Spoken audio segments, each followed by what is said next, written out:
Good morning, everyone. Happy Tuesday. Guys, we need to talk. Okay. So as most of you know, I am a registered nurse. I have been a nurse since the early 2000s. I started my career working as a cardiac nurse in a very big hospital in Kansas City. Worked there for a year. Got a really great understanding of the heart.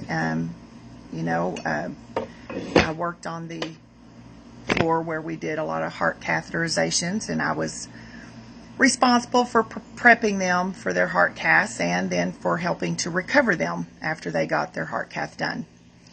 And then I finished out my long career at a hospital here in the town where I now live, which is Bonham, Texas, and I worked at the hospital here in Bonham as a floor nurse, an ICU nurse, a house supervisor. I worked in the ER, helped out down there. I basically did everything at that hospital, nurse related. And so I wanted to just point out when we would actually, and now I'm a school nurse. So I just wanted to point out when we would actually test people for illnesses, okay? So if someone came in and they had a really sore throat, it hurt when they swallowed, they were running a little fever, we would swab them for strep throat. Why? Because they had symptoms of strep throat, okay? So if they came in and they had a fever, they had a headache, they were tired, they felt bad, we would swab them for the flu, A and B. How many times did I swab someone who had no symptoms for strep and flu? No symptoms. So how many times did someone come to the hospital that wasn't sick, showing symptoms, and I swabbed them for strep and flu? Yeah, never. Never in 20 years. In 20 years have I ever swabbed a patient who was not showing symptoms of an illness. So we're supposed to believe that COVID-19 is so deadly that people who have zero symptoms are flocking to see if they have it.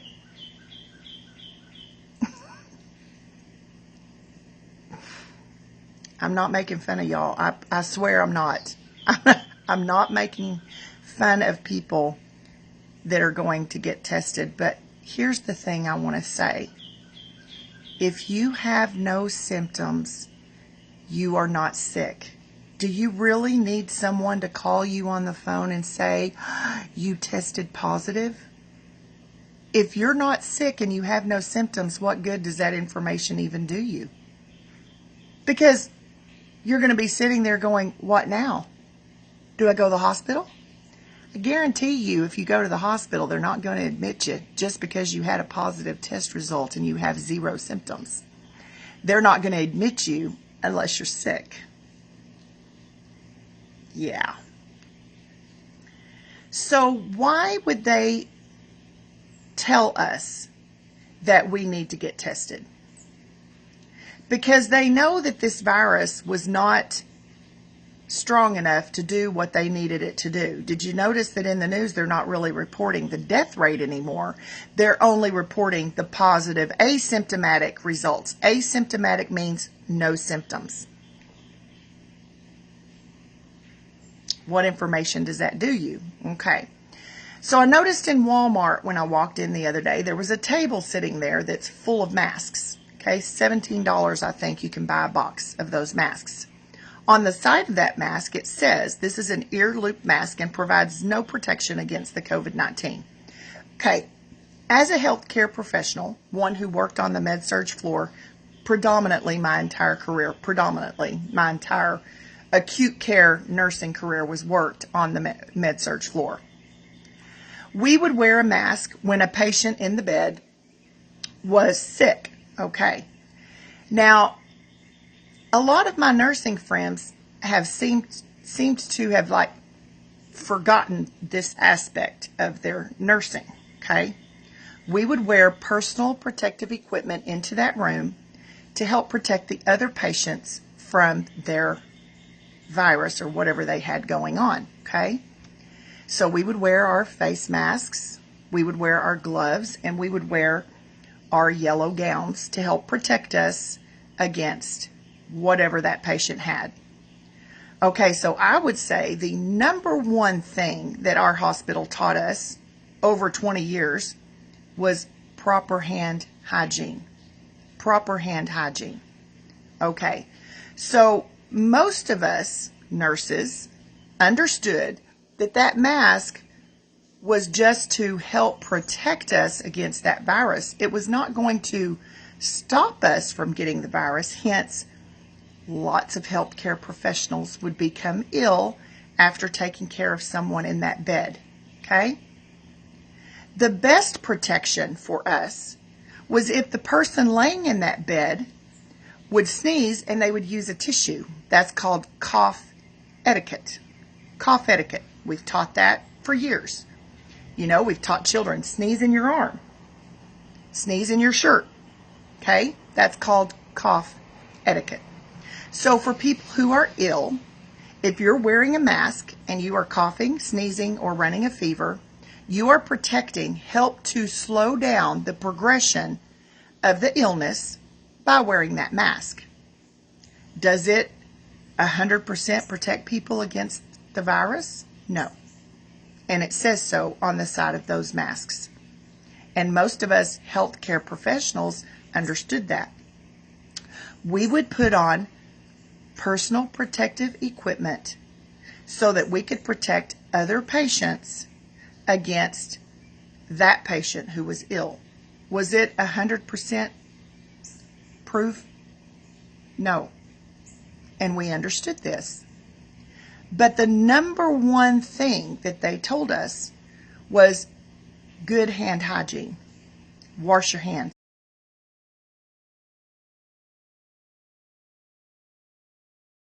Wash your hands. Wash your hands. Because most of us healthcare professionals understand that a very high amount of nosocomial infections, that is an infection that's spread from a person in one bed, then someone transmits it to another room, that is called a nosocomial infection. That is from dirty hands. Straight up, dirty hands. Never in my nursing career did they say that mask was the number one thing to protect us against an infection. Never. That has only come about since the COVID-19 has been in existence, and that's been spread like wildfire through the media. Did you realize how many people have now become medical experts since this virus, as they suddenly know how to, they're suddenly all medical experts. Yeah, go get tested if you have no symptoms. And if you're not sick, you need to wear a mask. I'm not sick. I'm not sick. I'm not coughing. I'm not sneezing. I'm not running a fever. But I need to wear a mask. Folks, if you have to go stand in a line and get tested and you have no symptoms, does this virus really seem that serious to you? Don't you think you would know that you were sick? Do you think people actually had to go to a facility and get tested for the plague? Pretty sure they knew who had it. And measles. Do you think they needed to go stand in line to see if they had measles? Pretty sure they knew they had them. This makes me want to cry. This makes me want to cry because some of the nurses that I work with are pushing this ridiculous agenda. And it makes no sense. Guys, just stop and remember your education. You know, I passed microbiology with an A in lab and a B in lecture. I know how a virus is transmitted, and that little mask is not going to stop the transmission. Is it going to slow it down? If someone is sick and they're wearing a mask, yes, it's going to slow it down. I 100% agree. And if I were sick, I would be wearing one. But I'm not. And I'm still told I have to wear a mask. When you recognize that they are doing this not because they're concerned about this virus, because they're not even reporting the death rates any longer. They're only reporting the positive cases on asymptomatic people. Asymptomatic people. Asymptomatic, 0 symptoms. Okay? If you have to go stand in line for them to tell you that you are sick and you're carrying a virus when you've got no symptoms, how bad do you think the virus is? I'm just asking a question. It's ridiculous. Okay? This is not about a virus, people. It is about unseating an elected president because he is getting to rain down. He is beginning to stop their control and the evil things that they have been doing in Washington. Okay? President Obama tried to shut down Guantanamo Bay. He tried to shut it down. He wanted to tear it down. President Trump has not only reopened it, he's restaffed it, and he's fixed it up. If you don't know what Guantanamo Bay is for, look it up. Okay? He also reinstated the execution law, where it's now legal to execute. Execute. We're not talking death penalty here. We're talking execution. For what reason? Melania Trump wore a beautiful dress on Friday, and the media has tore her up about it. Said it looked like somebody did it with their feet. It was actually drawings of children who had survived sexual abuse. These were drawings, and they were put on this dress. Okay. She was sending a very loud message. A very loud message. You won't get away with what you've been doing. You won't get away with it. We're coming after you. That's what she was saying. This First Lady is amazing. And what magazine has put her on the cover? What magazine? Did anyone know that before she went into the White House, she had it blessed and had all of the satanic stuff removed?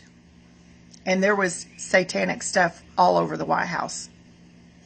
She had all of it removed and had it blessed before she would move into it. Did anyone know that? Did anyone know that President Trump has had more pedophiles put in jail than any president before him because he has cracked down on pedophilia worldwide? He's not acting alone, people. This is worldwide. Did you know that? Did you know that they were using luxury submarines to take the children to Epstein Island? Luxury submarines. Did you know that?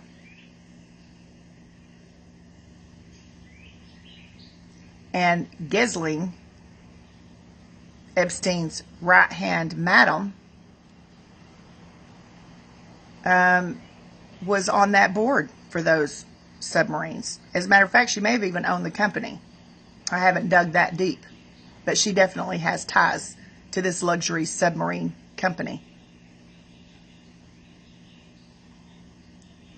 Folks, I don't think you understand what is happening in the United States right now. The reason that you don't understand what's happening in the United States right now is because you're being distracted by a virus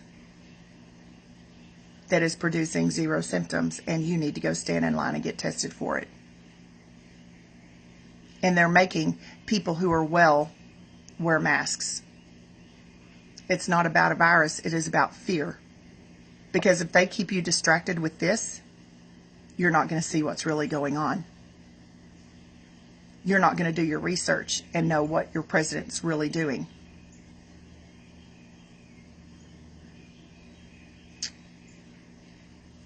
I'm trying to help you guys. I'm not here.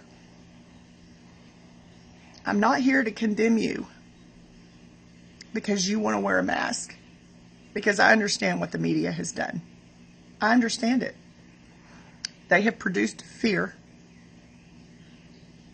from a virus that you're going to be okay from. Are some people going to succumb to this? Yes. As well as heart disease, cancer, flu. We've got a lot of diseases in this world. And when you realize how many of those diseases were man-made, when you realize that, then you'll understand everything else.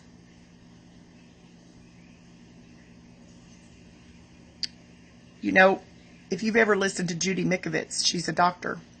She used to work with Fauci. She said that a lot of the viruses that they worked with in those labs could not penetrate the human cell. Okay? God made a perfect body. He made a perfect immune system. Okay? They would have to be in that lab and teach those viruses how to penetrate the human cell. That means they had to put it in a different vehicle so it could go into the human cell and infect it. They taught those viruses to do that in labs. Viruses that could not penetrate the human cell. They taught them how to do it. Why? Because they want us weak and sick. Why do they put fluoride in the water and in toothpaste? Because it atrophies your pineal gland, which is your dream part of your brain. This is where dreams come from. This is where genius comes from. They want that atrophied. They want that to not work. Why? Because you can't be a blind sheep if your pineal gland is functioning perfect. Your spiritual, this is your spiritual, your genius. Everything comes from this pineal gland. Some people call it the third eye. What does fluoride do? It atrophies that. Okay, I got some spirulina, which is a heavy metal detoxer, and I've been drinking that every day. Because I didn't understand until this year that most of the vaccines on the market today are tainted. I didn't do my research. That's something I have to live with. Because I've been pushing vaccines for 20 years. Not only was I pushing vaccines for 20 years, I was going into nursing homes on my days off and giving them for free. I wasn't even getting paid to do it. I would just go in and help inoculate these people because I thought I was doing something wonderful. And then 2 months later, when half of the residents of the nursing home that I went in and inoculated was either dead or in the hospital, I never put two and two together. I never put two and two together. That it was actually the vaccines making these people sick. I've taken the flu shot every year since I've been a nurse. Every year. Because that's what I was told would protect me. You know, when people would say, oh, I don't get the flu shot because it makes me feel sick, I would say, no, that's a myth. No, it's not. It's not a myth. And why were the Italians hit so hard? Because the last series of vaccines, flu vaccines that they got, had the SARS in it. Had the SARS virus in it. That's why they got so sick. That's why they got hit so hard with the coronavirus. Because they were weakened by this flu vaccine. And a lot of the Italian community are older. They're older. I can't make this stuff up. This is research that I've done over the last 3 months. Some of it was knowledge that I gained while I was a nursing student, which is why none of this virus has made any sense to me. Which is why when Dr. Fauci was standing up there with President Trump, I understood everything he was saying was a lie. Why? Because I understand more than the average person about a virus. That is why I knew right away something was wrong. I knew the minute he opened his mouth and started talking, I'm like, wait a minute. You're wrong. Why are you lying? Why are you guiding this president down a path that's going to lead to his destruction? Why are you doing that? Gee, I wonder why. This is not about a virus. It's about an election. It's about President Trump getting 4 more years so he can complete the work that he's doing, bringing these people to justice. It started with Epstein.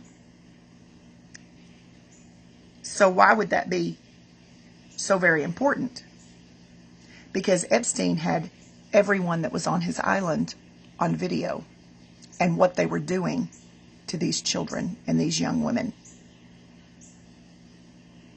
And the list is very long.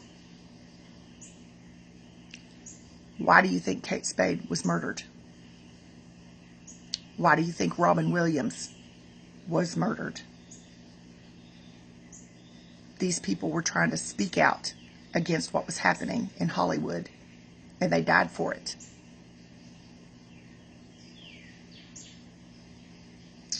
And a lot of the singers, Michael Jackson, Prince, they died because they tried to speak out. Prince was asked about the Illuminati group, and he said, I can't talk about that. I cannot talk about that. He was murdered.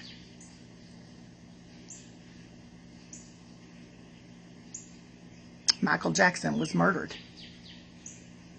because he was speaking out against what was happening to the children in Hollywood, what our government was doing.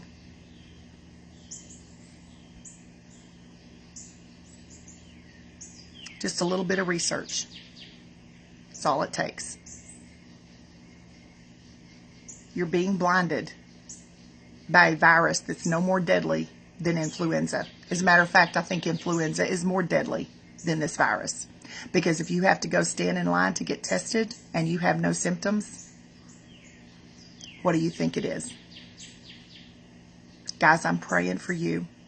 I pray that you wake up and see what's happening in this world, because it directly affects you and how your children and how your grandchildren and how every one of your family members are going to live for the rest of their lives. And if you think that President Trump is not trying to save this country, then you're watching the wrong thing. You're watching and paying attention to the wrong thing. Because I guarantee you, if the Democrats regain control of this country, you're not even going to recognize this country, because they are going to sell it to the highest bidder. And I'm pretty sure that's going to be China. I'm praying for you. I pray that you see what's going on. And for goodness gosh sake, stop going to get tested if you have no symptoms.